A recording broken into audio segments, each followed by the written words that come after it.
بسم اللہ الرحمن الرحیم اللہم صلی علی محمد وعلی محمد وعجل فرجہم۔ آج یعنی کہ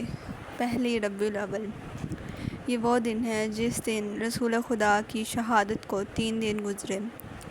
اور اس کے اگلے دن کچھ گروہ نے پاک سیدۃ نساء العالمین بنت رسول خدا صلی اللہ علیہ وآلہ وسلم کے در کو آگ لگا دی۔ اس در کو آگ لگائی جس پہ فرشتے اور انبیاء اجازت لے کر داخل خانہ ہوتے ہیں، اور اس در کو آگ لگائی جہاں پہ دین خدا قرآن پلا، اور اس در کو آگ لگائی جہاں رسول خدا تشریف لاتے ہیں اور ان کے نواسے رہتے ہیں، ان کی دختر ہیں، ان کے داماد۔ اور آج ہم اسی کا واقعہ پیش کریں گے کہ پاک سیدہ کے در کو آگ لگائی گئی تھی اور کس نے لگائی تھی اور کیا وجوہات تھیں۔ 28 صفر 11 ہجری کو رسول خدا کا شہادت ہوئی۔ آپ کی شہادت کے بعد آپ کے اہل بیت پر مصائب و آلام کے پہاڑ ٹوٹ پڑے، اور آپ اس پاک سیدہ بہت دکھی تھیں، اور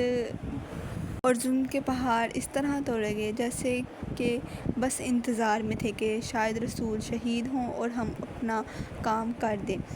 حالانکہ ہونا ہی چاہیے تھا کہ باپ کے وفات یا شہادت کے بعد غسل و کفن کی مصیبت سے دکھ درد کی ماری بیٹی کو بے نیاز کر دیا جاتا اور سارا نظام میت سنبھال کر فریضیات تدفین و تکفین کو حسن طریقہ انجام دیا جاتا، لیکن افسوس اس کے برعکس دنیا والوں نے رسول کی میت یوں ہی گھر میں چھوڑ دی اور خدا اور رسول کے منتشر کے خلاف اپنی حکومت کی بنیاد قائم کرنے کے لیے سقیفہ بنی سعدہ چلے گئے۔ رسول کی میت پڑی رہی، بالآخر آل محمد اور دیگر چند ماننے والوں نے اس فریضہ کو ادا کیا۔ یہ واقعہ بھلانے کے قابل نہیں، جبکہ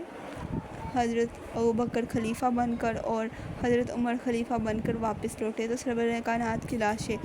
مطہر سپرد خاک جا چکی تھیں۔ ان حضرات نے اس طرف توجہ نہ کی اور کسی ملال کا اظہار نہ کیا، اور سب سے پہلے جس چیز کی کوشش شروع کی وہ مولا علی علیہ السلام سے بیعت لینے کی تھی۔ مولا علی اور اعیان و ابکار صحابہ، جن میں کل بنی ہاشم، سید مقدار بن عمرو، سلمان فارسی، ابو ذر غفاری، عمار یاسر اور بھی لوگ شامل تھے، ان سے انہوں نے بیعت لینی تھی۔ اب ہم آپ کو بتاتے ہیں کہ پاک سیدہ کے گھر کو آگ کس نے لگائی، لکڑیاں کون لے کے آئے تھے،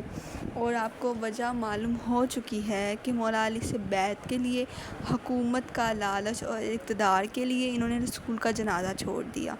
اب ہم آپ کو یہ جو پہلے بیان کیا 14 ستارے سے بیان کیا ہے، اب ہم آپ کو انہی کی یعنی اہل سنت کی کتاب سے بیان کریں گے۔ مصنف ابن ابی شیبہ، جلد نمبر 8، صفحہ نمبر 572، حدیث نمبر 4 میں انہی کی کتابوں میں بیان کیا گیا ہے کہ رسول کی شہادت یا وفات کے بعد جو سب سے چیز ان کو کرنی چاہیے تھی، انہوں نے حکومت کو چنا تھا اور رسول کو چھوڑ دیا تھا۔ پر اس حدیث کا بالکل ترجمہ اور تفسیر آپ انہی کی کتابوں میں پڑھ سکتے ہیں، اور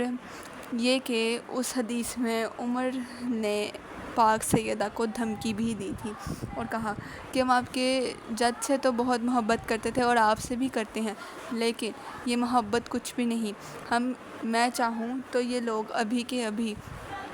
آپ کے گھر کو آگ لگا دیں۔ تو پاک سیدہ نے یہ بھی کہا تھا کہ اس گھر میں حسنین بھی ہیں، لیکن اس نے کہا اگر ہیں تو کیا کریں، ہم چاہیں یا میں چاہوں، ابھی میں حکم دوں تو اس گھر کو آگ لگا دی جائے۔ اور پاک سیدہ کو دھمکی دی گئی تھی کہ مولا علی کو باہر بلوائیں، نہیں تو ہم گھر کو آگ لگا دیں گے۔ ان کی ہی کتاب میں یہ موجود ہے حدیث کہ عمر نے دھمکی دی تھی پاک سیدہ کو، اور پاک سیدہ نے دروازہ نہیں کھولا، زبردستی دروازہ کھولنے کے لیے آگ کا استعمال کیا گیا اور ہاتھوں پاؤں کا، جس کی وجہ سے پاک سیدہ زخمی ہوئی تھی،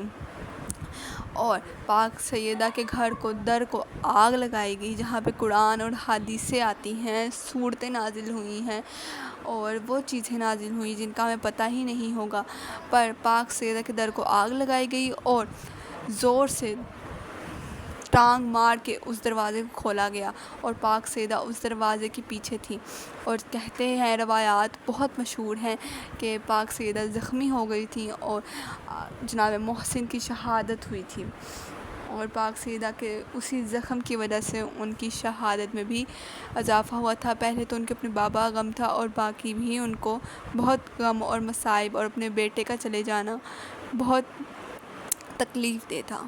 اور یہ میں آپ کو ادھر اسکرین شاٹ دکھا رہی ہوں کہ اگر ہم گوگل پہ بھی سرچ کریں تو وہ بھی ہمیں حقیقت بتا دیتا ہے، جبکہ یہ آج کل کے مسلمان اس حقیقت کو جھٹلائے بیٹھے ہیں کہ کس نے حملہ کیا، کس نے حملہ نہیں کیا، اور کس کی سرپرستی میں سب کچھ ہوا۔ صرف حکومت اور لالچ کے اقتدار میں اور مولا علی سے بیعت لینے کے عوض میں یہ سب کچھ ہوا۔ جناب محسن کی شہادت ہوئی، پاک سیدہ کو زخمی کیا گیا اور نہایت بے دردی کے ساتھ آگ لگا دی گئی تھی۔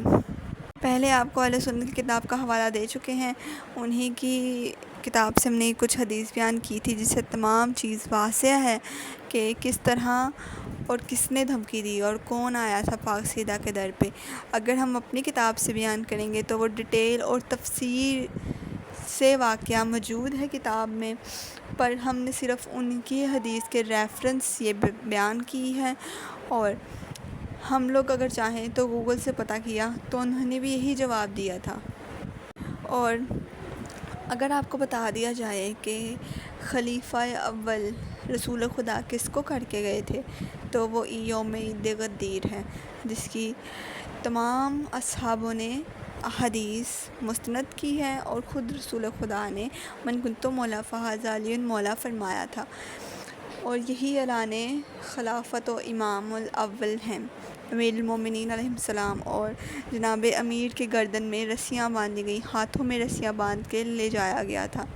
اور دربار میں کیا ہوا پاک سیدہ کے ساتھ جو بہت ہی دردناک ترین واقعہ ہے، بس ہم صرف آج کا واقعہ بیان کر رہے ہیں۔ اللہ حافظ۔